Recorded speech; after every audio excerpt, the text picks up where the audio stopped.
Welcome everyone to another episode of A Dark Tale, where the stories get real dark, real fast. Let's roll the intro.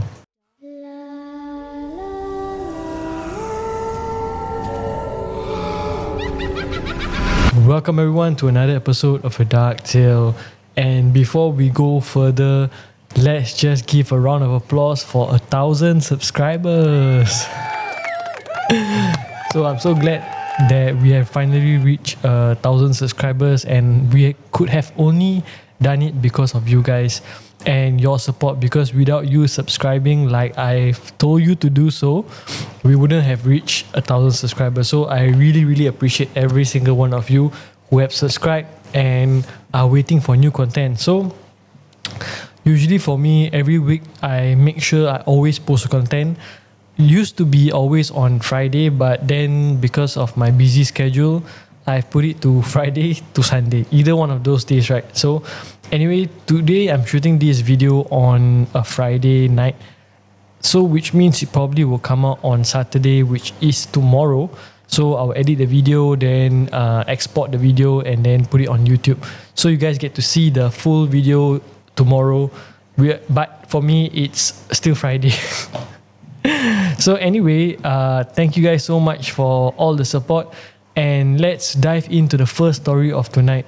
So let's see what's the first story of tonight. We have a different range of stories tonight lah, but the first story of tonight, it's gonna be about a couple, a relationship, or maybe someone that really likes you, and then you slowly start to fall for them. Have any of you guys actually been in that kind of situation where you don't really like someone, but then eventually the more you start seeing them, you slowly start to think maybe this could work, you know? Or maybe you think that this will never work. So this is one of the stories which is for tonight. We have this story about this person. So there's person A and person B who starts liking each other lah. And I'll let the story do the talking. So let's start with the first story of tonight.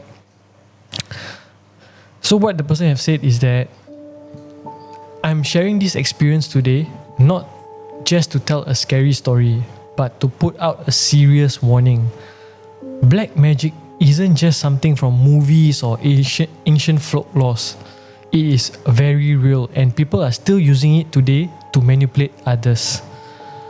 You can call me, I will call him just letter E lah. You can call me E, and this is my story. So a while back, I met a girl through my social circle.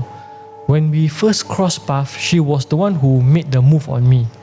To be completely honest, I had zero interest in her. She wasn't my type at all, but I could tell right off the bat that she was quite desperate to be with me. Wow, action. So he asked the viewers, let me ask you guys something that are listening. Would you give someone a chance if you felt absolutely no spark or attraction? Well, I couldn't bring myself to lead her on or lie about how I felt, so I rejected her outwardly and directly. I could see how devastated she was, and part of me felt terrible for hurting her. But I genuinely believe honesty was the better path.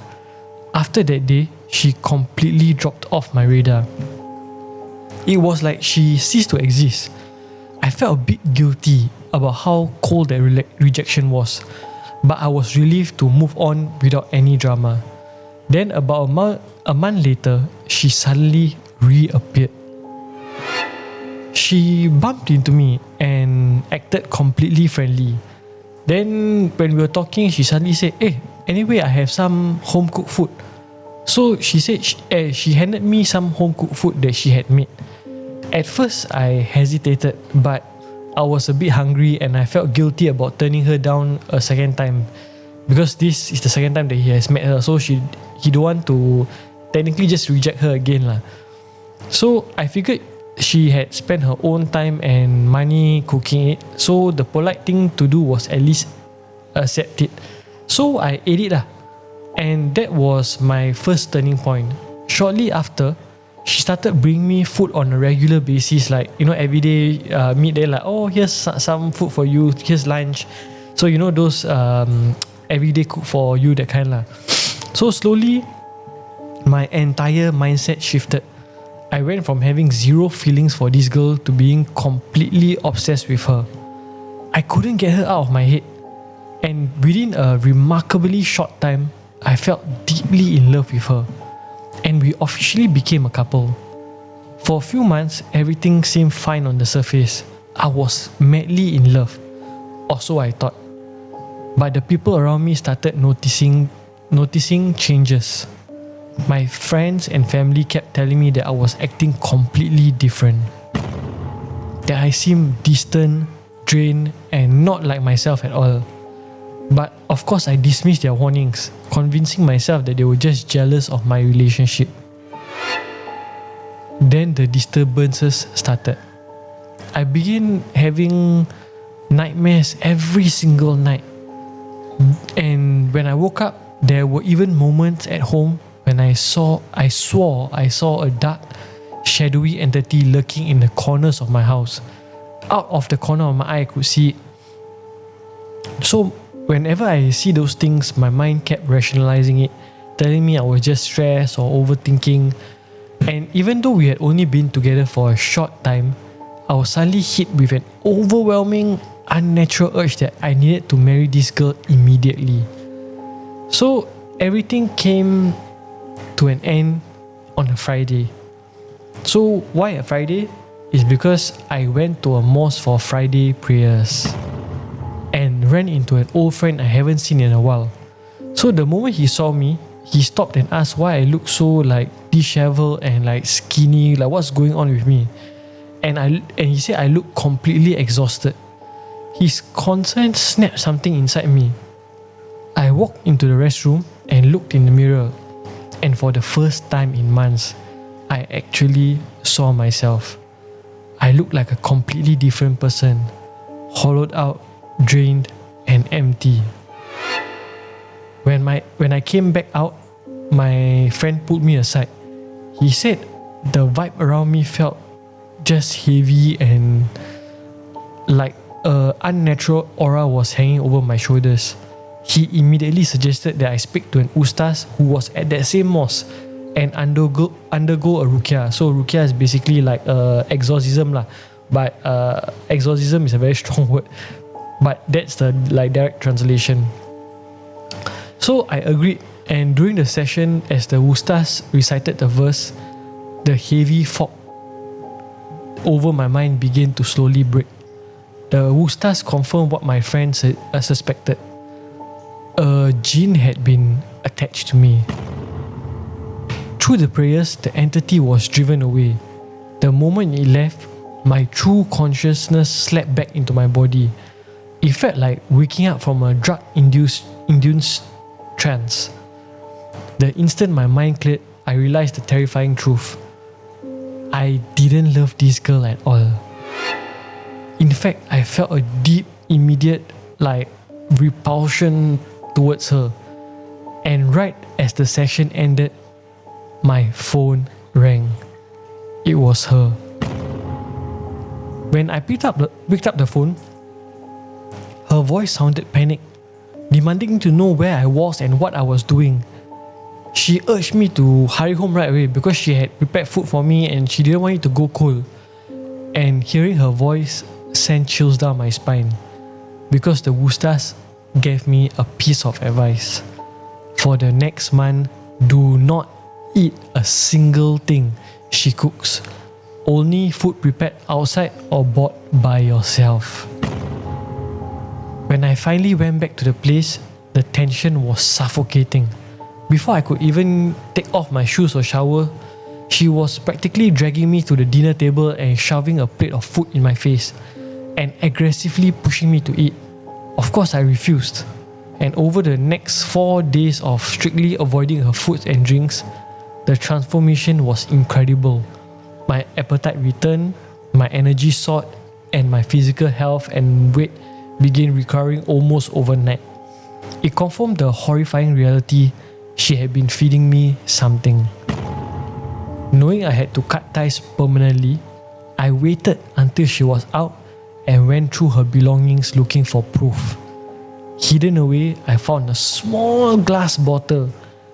Inside was a piece of paper covered in dense handwritten talismanic script, and right in the middle of those symbols was my full name.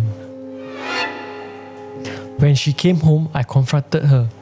I showed her the bottle and demanded the full truth before I walked out forever. Breaking down in tears, she finally admitted it. After I rejected her the first time, she went to a black magic practitioner to execute a love spell on me. She claimed she was going to stop using it when we became official, but of course I knew that it was a lie. She had been lacing my foot with it up until that very afternoon, even though we were officially together. I dropped the talisman on the floor and burned it right in front of her. I packed my things, blocked her on every single platform, and immediately quit my job to move to a new workplace where she couldn't track me down. I got my life and my mind back, but the experience changed me forever. It terrifies me to know that in this modern day and age, people still use black magic to violate someone's free will. Always be careful about who you let into your life, and be very careful about the food you accept. So that was the first story of tonight. So actually, to be honest, after reading this story, I had more questions than answers. So if you run it back, first he rejected her, and then she used a spell from some practitioner to put his foot with some kind of thing before he ate, so that he will start to love her. So the first question I have is, how was she so sure that he's going to take the food, or was that another kind of like magic spell? So that's the first thing. And then the second thing is, I think he skipped over quite a bit of thing where he was doing the ruqyah or the exorcism. Like, I want to know more and more details. Like, actually, what happened in that situation? Were you like in that situation, like when he was reading? Did you like, was it like in the movies, or was it just like a very quiet session, and then you just slowly start to feel yourself become more calm? I don't know. I'm just guessing but it's something that I would like to know if you would still want to tell me, because usually I ask questions, but then this time, since I was a bit busy, I just got the story and then I paste it into my documents, so I have it all compiled in one category But this goes to show you that even till this day and age, be very, very careful that your food or your drinks might be spiked Doesn't matter if you're in Singapore or in any other countries. I know Singaporeans obviously feel a bit more safe in that sort of way, because if you think about it, not many Singaporeans practice black magic or know black magic practitioners. Because let's think about this. People who like horror is like maybe less than 10% in Singapore. And people who actually know ghost stories, maybe 8%. People who know practitioners, maybe 3%. People who actually go to those practitioners, probably 1%, which is maybe 1,000 people. Okay, 1,000 people also is quite a lot. But yeah, so in this day and age, if you guys, let's not poke fingers at other countries and other races and whatever because every single race have their own kind of stories, but these stories are more common in countries where it's from Thailand. If you meet a Thailand girl, if you meet a Vietnam girl, if you meet maybe Cambodia girl, usually a lot of these stories come from that region, because I guess they want to be here and to secure a life and to make sure that they find the right partner, so they make sure that they're in control, I guess. Or if you guys are into it, then go for it But of course, if not, then be very, very careful about who you make friends with and who you let into your life, because you will never know. Like this guy, actually, he didn't let her into his life at all, but she forced her way into his life. So things like this can happen lah, just for you guys to know. And it's 2026, so things are getting even more heated as time passes, because people are starting to get more desperate and desperate as the time goes by. So that's something for you guys to think about as we move on to the second story of tonight. So what is the second story of tonight? To summarize it, is basically this lady going to an overseas vacation lah. She's going to not overseas vacation. She's going for overseas like study program, and it's her experiences over at the overseas program. Okay, so before we go to the second story of tonight, again, I would like to let you guys know that if you guys have a story of your own, go down to TikTok, a Dark Tale. So you go down to TikTok, a Dark Tale, and go to my DMs and submit your stories over there, and we can have a chat there.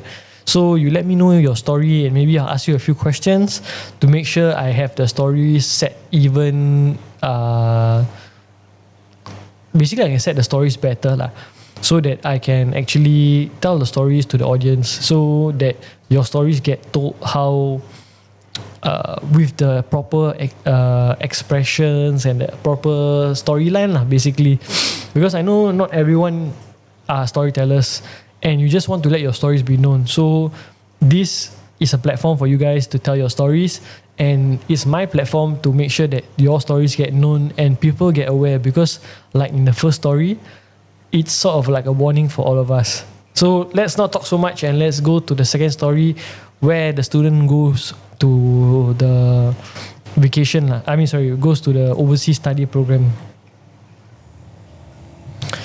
So what this person have said is that she said, hi, it's nice speaking with you. So again, I'm going to change the name to just a letter, which is L. Okay, so my name is L, and I have a story of my own that I would like to share with you. So back in school, I was selected for an overseas exchange program. It's a short-term thing where a few students were sent abroad to experience studying in another country. I was absolutely overjoyed when I got the news. It was a brand new experience, and while I wasn't entirely on my own, since the school organised it, I was going without my usual circle of friends or family. It felt like my first real taste of independence. So I'm not going to specify which country this was in, but after a long day of travelling, we finally arrived at our assigned accommodations. So by the time we settled in, night had already fallen, and we were instructed to stay in our rooms until orientation the next morning lah. So since I was already going to be in the room, I started unpacking my bags, and I was sorting through my clothes. And just as I was doing that, one of my close friends back home called me on video call to check in. So I picked up, and we were casually chatting and catching up on how the flight went. So out of nowhere, her expression suddenly changed. She gave me this subtle knowing smirk, like side smirk. I paused completely confused and asked her what was that look for. She just laughed and said, "Come on, you know why, girl." Okay, you didn't say that lah, but it's my my phrase lah. But so like you say, "Come on, you should know why lah." And at that point, I had zero clue of what she was talking about. Then she leaned closer to her screen and said, "Wow, first day in new country and you're already making new friends?" Getting annoyed, I told her I was completely alone. She lowered her voice to a whisper, and she said, "Don't think I didn't see him. I literally just saw a guy standing right behind you, who was then trying to hide after I saw him." So what he said is, "Don't think I didn't see him. I literally just saw the guy standing right behind you, and when I saw him, he went to hide." Her words made me freeze in place. A wave of cold fear washed over me. I slowly turned around. but there was nothing there, just a blank wall and the corner of the room. I said, babe, stop fooling around. Then I just tried to laugh it off. Nobody's there. So to prove it, I picked up my phone and did a complete 360-degree sweep of the room. It was a small compact space, so there was nowhere for a full-grown person to be hiding inside. After I showed her the whole room, we both stared at each other's screen in dead silence. The playful mood was completely gone. We both realized in that instant that something was wrong. Voice shaking, I asked her the most important question. Babe, what did you actually see? She hesitated and she had this discomfort to her face before finally answering. I saw someone peeking out from right behind your curtains. He was just standing there smiling directly at the camera. The second my eyes darted over to him, he vanished behind the curtains. So basically, they were talking and she saw there was this curtain and then she saw the guy basically doing this.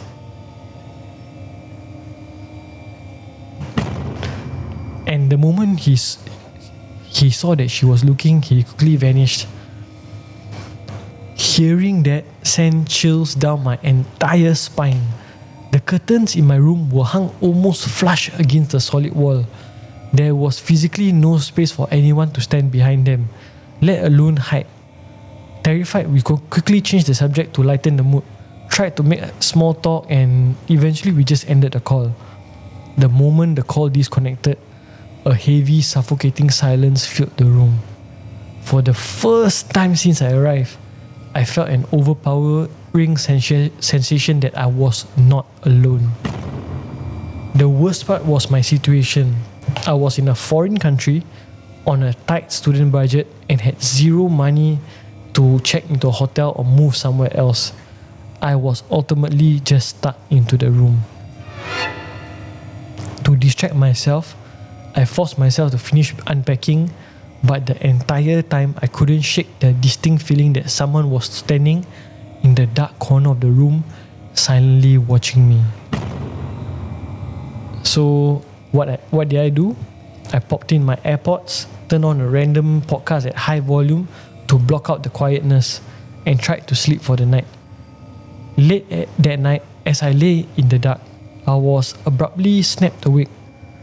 The mattress at the foot of my bed suddenly dipped down, exactly as if someone heavy had just sat down on the edge of it. So my heart started pounding against my ribs. I could literally feel the weight sinking into the mattress. I forced my eyes slightly open, and stared straight down towards the foot of the bed. So as she was looking, she realized there was nothing there. Air was pressing down, but the room was visually empty. I tried to find a logical explanation, like, was I dreaming? Like, is it jet lag?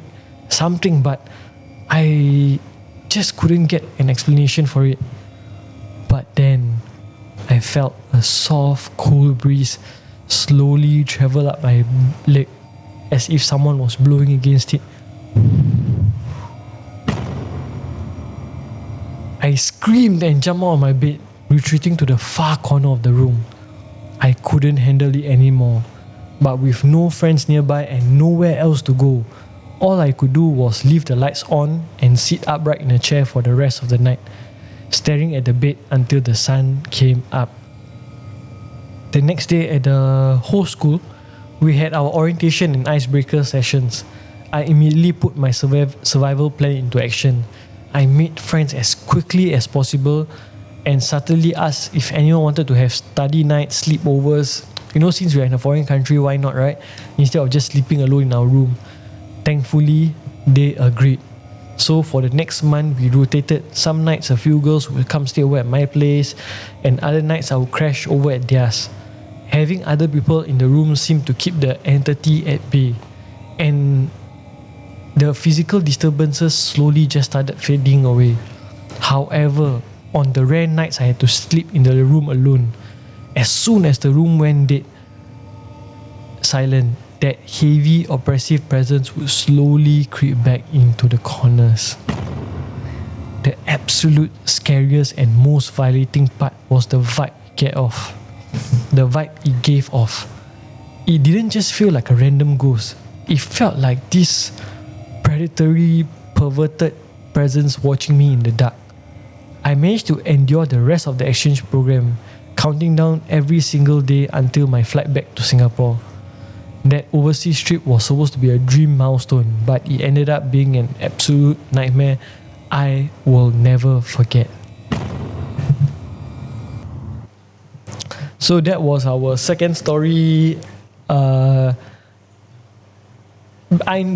know which country this is in, but I can't tell you guys lah. So, but okay, if you guys sort of want to know, then I will guess maybe. Okay, honestly, I don't know lah, but I'm thinking the word perverted, predatory could tell you what country this is in. And this country, okay, I cannot say anymore. I don't want to say anymore because, again, we are here not to judge any countries because our country is not perfect as well. So we cannot judge other countries or other people as well, right? So let's not talk about the country at all. But the experience that she faced, can you imagine being a lady overseas and not just experiencing any kind of ghost, like if you just see a ghost standing there hiding or whatever, some knocking sound, that's fine, but can you imagine feeling the ghost slowly run the fingers down your leg? I will never ever move into the room again. But thankfully she was smart, so she started making friends, getting sleepovers, going to their rooms, and like, so I'm guessing like today she asked this person to come over, tomorrow she go to the other friend's room, then the next day she go to this other friend's room, and then like, you know, keep just rotating lah. But there were days when she was alone and the thing did slowly creep back up lah. So that's something for you guys to note. And so yeah, I would say this is just a dirty little spirit. Yeah, so I don't know, what do you guys prefer? Do you guys prefer those scary and like knocking sounds, or you hear those screaming, those like, let's say a woman crying?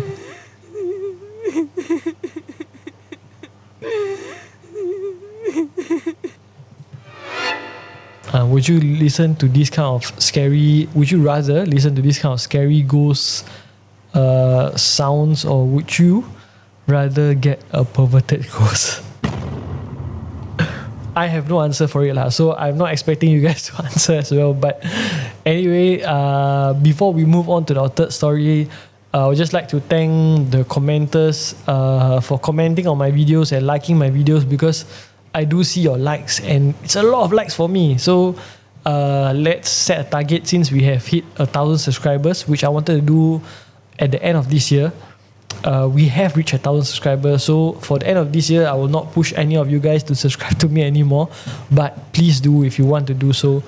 And the next target will be 2,000 subscribers, and we'll try to hit that maybe next year, but we have a long run, and I hope that maybe next year we can double it, maybe 5,000, hopefully, I don't know lah. But if you guys can support me, then that will be perfect. But of course, the main important thing is that for you guys to subscribe, like, and comment down below. I do see your comment, especially, if I'm not wrong, his name is Matthew, who comments on my video. Thanks for your comment, and every single comment matters lah. So let's go on to the third story of tonight for the closing.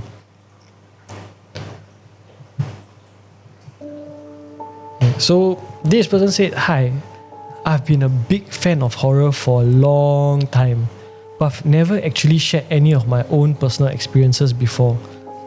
Part of me always worried my story wouldn't sound scary enough, but after everything that happened, I thought it would be nice to finally hear it talk out loud."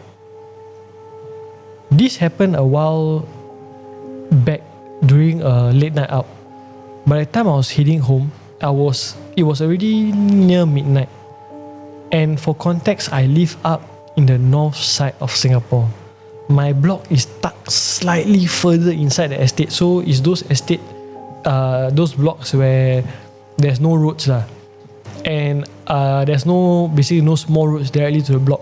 And I've been to those blocks before. I don't know how you guys stay there, because it's a long walk from either direction, either from the bus stop or the car park. So it's a bit inaccessible lah, especially if you got wheelchair. But anyway, going back to the story, she said my block is tucked slightly further inside the estate, away from the main road.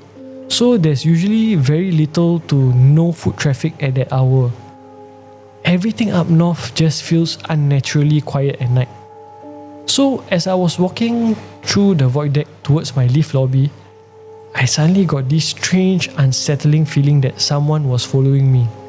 So I instinctively slowed down and listened, but I couldn't hear any footsteps behind me.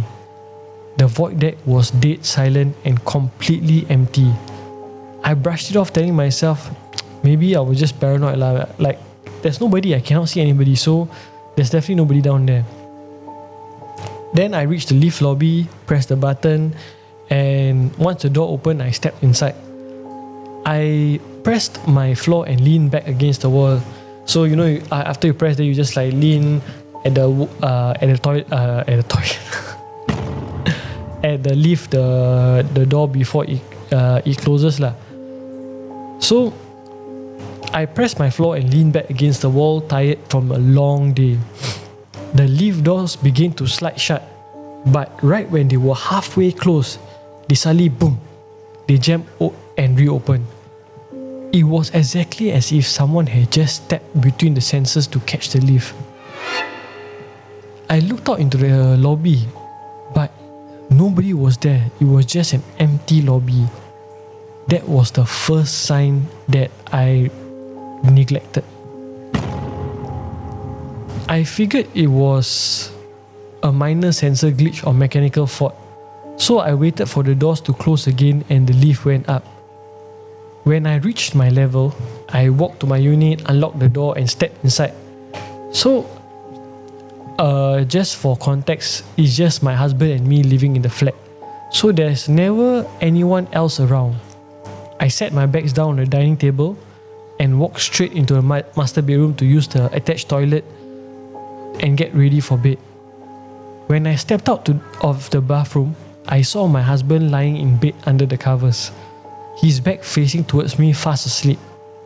So seeing how peacefully he was sleeping, I tried to be as quiet as possible. I slipped into bed beside him, turning my back from him as well. So I pulled out my phone to scroll for a bit, and after a few minutes I started feeling sleepy, so I set my phone aside and closed my eyes. That's when I felt a pair of arms wrapped around behind in a warm embrace.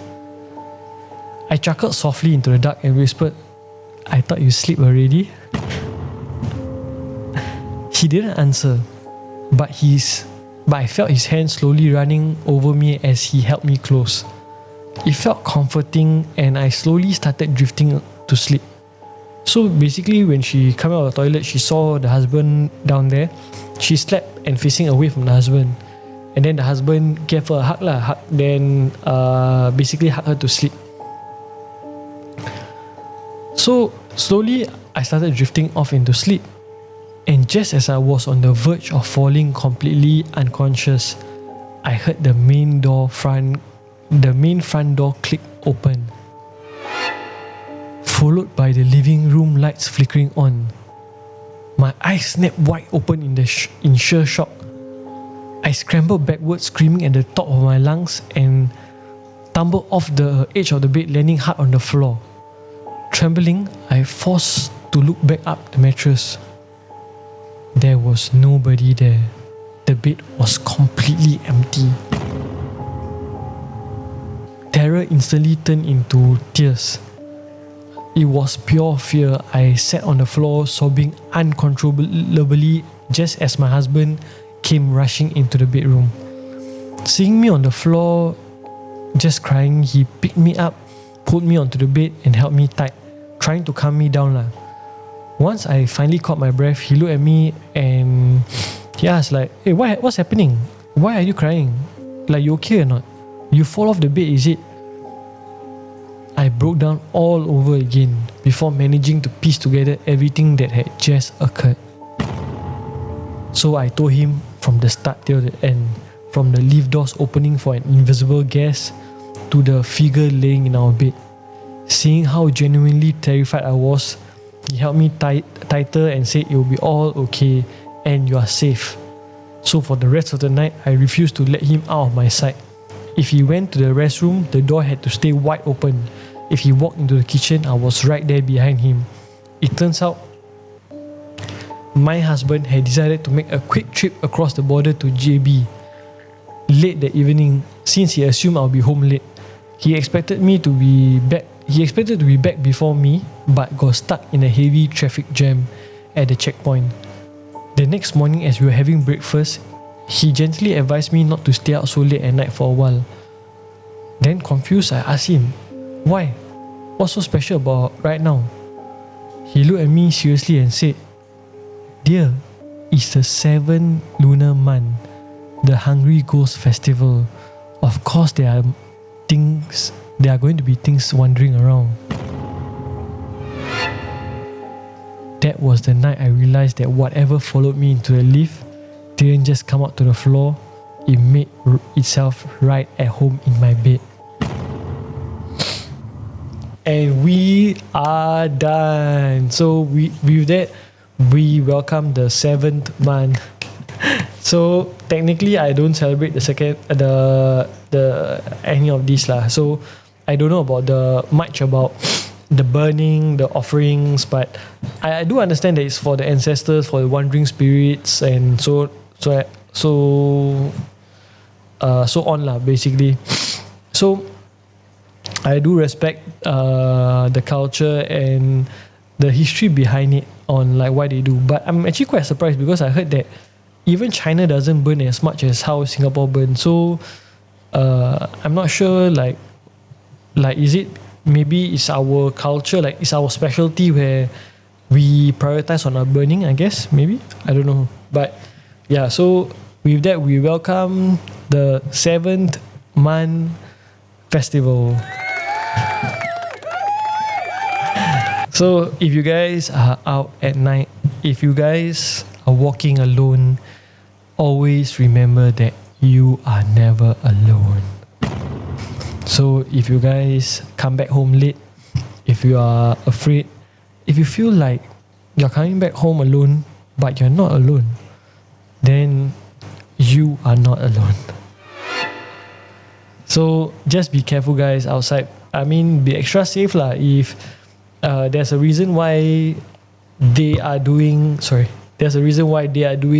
this festival for these spirits that are wandering, so be extra safe lah. Don't accidentally knock the offerings down. Don't knock the food or whatever you see. So the candles, the food, the burning, the ashes or whatever. If you guys accidentally step on it or what, then just apologize and make sure that your apologies are heard lah. Because I think a lot of you guys probably have more stories than me about people getting their legs swollen after stepping on the offerings, or things following them back home, or bad luck. There's so many stories about this kind of thing, but so far I have no 7-month story. So if you guys have a 7-month story, don't forget to send it to me, because I would love to hear a 7-month story, and this is the closest I could get to a 7-month story.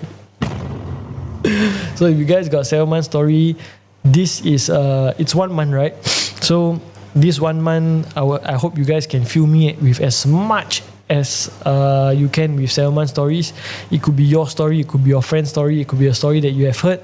Just send it over to me so that I can tell more 7-month story this month to basically participate in the festival, I guess. Yeah, so anyway, with that, we have ended today's episode. I hope you guys enjoy the 3 stories that we always tell. If you guys like, don't forget don't forget to like the video. Don't forget to subscribe. Don't forget to send your stories, most important of them all. And since we have reached 1,000 subscribers, all of you have commented a lot of things, but none of you have commented for me on what I should do. Because I wanted to do something when I hit 1,000 subscribers, and I have no idea because none of you have given me any kind of basically an idea on what I should do. Or maybe you guys don't need me to do anything, then I won't do anything lah. But I think it would be fun if to do something. But okay, so here's the thing. Okay, so I was thinking about it just now. If I was to do this alone, if I was to do this, I have to do this alone because there's nobody that's going to be following me for free. Or if people want to follow me, then I don't know. I cannot assure their safety. So that's another thing. If now they follow me for these kind of videos and then something happens to them, then I'll be responsible for it. Even though I will have good content. But of course it's not nice lah, because like it's going to affect them, it's going to affect their families and whatnot, because it's a chain reaction. It will slowly affect not just you but the whole family lah. So you guys let me know in the comments down below. Okay, let me know 3 things. If you like the video, what any feedback you guys have for me, and then the last one is the most important one. What should we do for the 1,000 subscribers special? It's not special to other people because it's just 1,000 subscribers, but it's special to me, and you guys are special to me. So I hope you guys stay safe in this 7 month. Follow the rules. Don't break any kind of rules and then get it attacked to you lah. But of course, if you do, then do let me know your story, because I would love to tell your stories outside. So with that being said, hope you guys have a good one, and I'll see you guys next week.